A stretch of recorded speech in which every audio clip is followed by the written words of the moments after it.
Hier, il y avait les supporters qui étaient devant la factory. Et en soi, c'est ce qu'on se disait tous. Hein. L'initiative est bonne, on peut faire bouger les lignes. On comprend qu'on puisse manifester, se plaindre sur certaines choses. Après, on peut avoir des divergences sur certains points. Maintenant, moi, franchement, quand il y a eu les insultes envers Messi et surtout Neymar et Verratti, quoi. C'est là où je me suis un peu désolidarisé du mouvement. Je veux bien qu'on soit révolté contre la direction, contre les choix, contre le club. Ça, franchement, je veux bien. Même les joueurs en soi, mais il y a une façon de faire. Dans tous les cas, Léo Messi a été sanctionné par le club. C'est peut-être la première fois qu'il y a une vraie sanction pour un top joueur comme ça. Et là, le fait de l'insulter, alors que dans tous les cas, il va partir. À quoi ça sert À quoi ça sert Neymar, ce que je comprends limite encore moins, parce qu'il y a eu l'initiative des supporters d'aller vers lui, de renouer le contact. Il y a eu même une prise de parole où les supporters disaient même regretter d'être allés aussi loin en 2019 en insultant la mère de Neymar. Et finalement, ça se reproduit un mois plus tard, quoi. Alors que depuis, qu'est-ce qu'il a fait Neymar? Il est blessé. Je suis le premier à dire que j'en peux plus sportivement de Neymar depuis son arrivée. Pour moi, c'est un échec. Sauf qu'il y a des limites à pas franchir, quoi. Totalement d'accord avec ce que vous dites depuis tout à l'heure. Pareil, sur les actions qui ont été menées hier, c'est le fond et la forme. Sur le fond, on peut que être d'accord avec ce qui est fait. Donc on peut comprendre qu'il y a une certaine colère qui monte et qui se fait entendre. Maintenant, il y a ce truc-là de la forme. Le fond, la forme, et sur la forme, je suis absolument pas d'accord avec ce qui a été fait hier, c'est sûr. Jusqu'à aller devant chez Neymar, quoi. Ça, je pense que c'était pas vraiment le CUP qui je pense que c'est un groupe indépendant du CUP qui a dû faire ça. Il y a des gens qui disent il faut pas me mettre avec eux, je suis pas...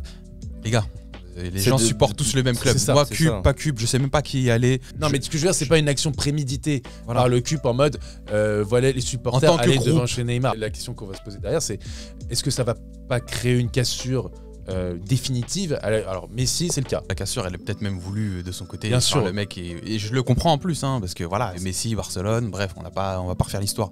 Donc c'est juste logique qu'ils ne se sentent pas aussi bien à Paris qu'à Barcelone. Pour moi, le souci, c'est plus Neymar. Voilà, mais Neymar, et attendez, parce qu'on n'en parle pas, mais Verratti. Ouais. Moi, franchement, je me dis Verratti, moi, ça, je ne comprends pas. Tout le monde est d'accord pour le dire qu'il est passé à côté de sa saison. Maintenant, insulter un mec qui fait partie, quoi qu'on en dise, de l'histoire de ton club. Marco Verratti, c'est l'histoire de ton club. Ça renvoie, je trouve, à un sentiment presque d'ingratitude. Tu ne sais pas à quoi t'attendre avec ce supporterisme à outrance. Et encore une fois, je pointe pas du doigt un groupe de supporters. Je peux le comprendre d'un côté parce que c'est n'importe quoi le projet qu'on nous vend depuis quelques années. On nous a promis un rêve qui aurait dit que ça pouvait tourner à ce point au cauchemar. Mais en même temps, je suis sûr que ces mêmes supporters, si le Qatar s'en va, si la direction change, si certains joueurs s'en vont comme on le demande, il va y avoir au bout d'un moment aussi des regrets. Un Marco Verratti qui a aussi marqué le club quelque part.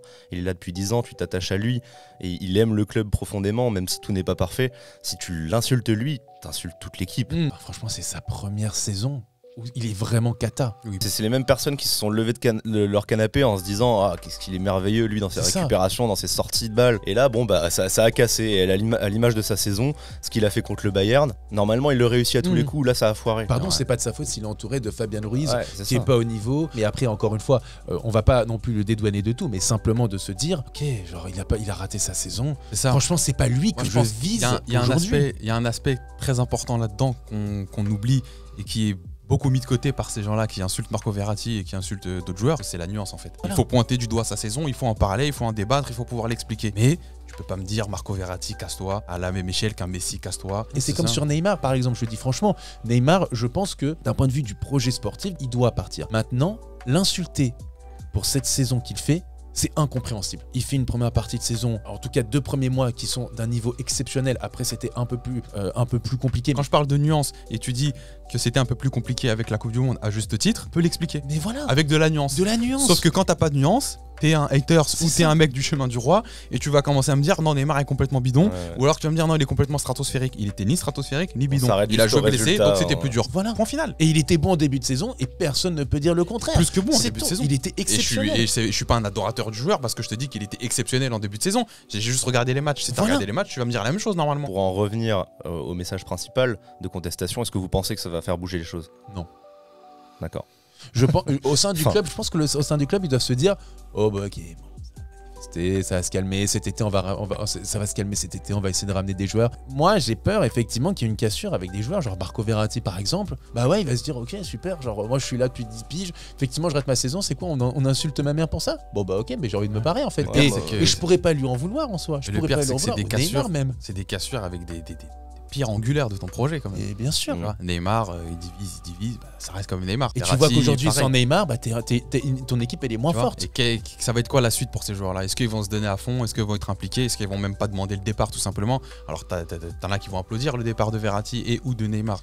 Mais sportivement, il faut les remplacer. C'est quoi la suite? C'est Voilà. Kipembe, il rechute l'année prochaine, on va aller devant chez lui pour l'insulter.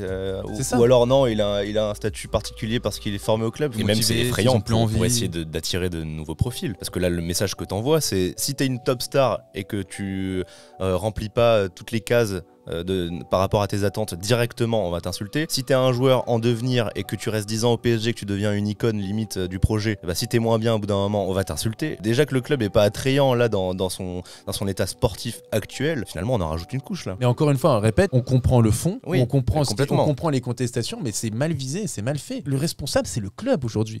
Parce que si on se retrouve dans cette situation-là, c'est le club, c'est le projet sportif, c'est le fait que Marco Verratti, par exemple, soit moins bon parce qu'il est mal entouré, parce que tu es incapable de remplacer Mota, Matuidi depuis 6 ans, alors que le Real Madrid qui roule sur l'Europe, ils ont déjà leur milieu de terrain pour les 10 prochaines saisons. Attention, on dédouane pas les Non, joueurs, mais bien sûr. ils ont tous leurs Bien responsabilités. Ça veut Voilà. dire quand ça va mal sportivement, on sait qui pointer du doigt. Voilà. Par contre, quand tu parles de politique menée, quand tu parles de direction sportive, Voilà. il faut aussi savoir Exactement. qui pointer du doigt. Il faut pas aller insulter la mère de Neymar et de Verratti parce que y a des mauvaises décisions qui sont prises par le club. Le fond de ma pensée, je vais vous dire franchement, je pense que tout ça sert à rien finalement. Tu peux aller crier même Nasser démission parce que le propriétaire est quand même là. C'est eux qui mettront qui ils veulent à la tête du club et la direction sera la même. Les politiques menées seront les mêmes parce que c'est pas Nasser qui prend toutes les décisions qui ont été demandées hier. Changement profond, je pense que là c'est d'arrêter ce qui ne va pas depuis des années, de mettre un directeur sportif qui ne va pas prendre toutes les décisions, qui ne va pas laisser libre cours à l'entraîneur. Maintenant c'est de mettre un manager qui, comme on s'acharne à le dire, Ça serait un vrai changement. va